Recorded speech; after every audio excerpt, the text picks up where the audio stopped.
The New York Times is America's most influential news outlet. In August 2019, the Times had 920,000 print subscribers, 3.8 million digital subscribers, and an order of magnitude more reading for free online.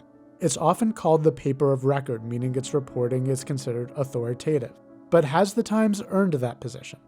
While the Times has broken numerous important stories, and its reporting is often of quality, it also has a serious issue of bias and malpractice. In the 1930s, Times journalist Walter Duranty covered the Soviet Union.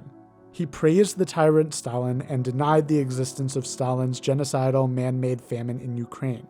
In 1990, the Times admitted that Duranty's famine denial constituted some of the worst reporting to ever appear in this newspaper, but yet in 2018 they still published the glowing op-ed, "Happy birthday, Karl Marx, you were right." Also in 2018, the Times hired noted far-left racist Sarah Jeong to their editorial board, who among other hateful tweets had written, "Oh man, it's kind of sick how much joy I get out of being cruel to old white men."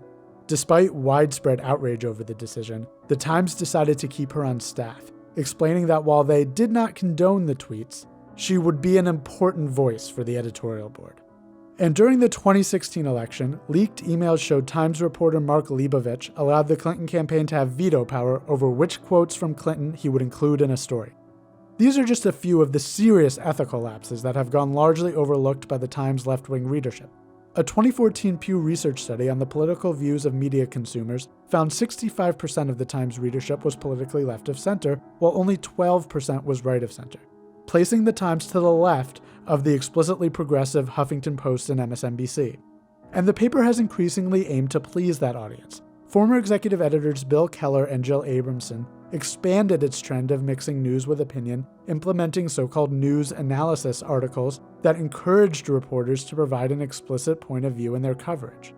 But even Abramson has criticized the paper's current bias, warning that in its opposition to Trump, the newsroom allowed journalistic standards to fall as the more woke staff thought that urgent times called for urgent measures.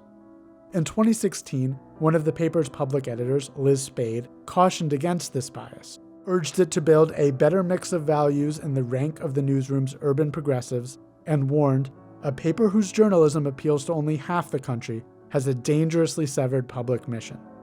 The Times leadership terminated Spade after receiving heavy criticism from the left. Spade was right, and the New York Times has lost much of the public's trust because of it. I'm Jake Klein. If you liked this video, please subscribe to our channel, and to learn more, read our profile on influencewatch.org. Thanks for watching.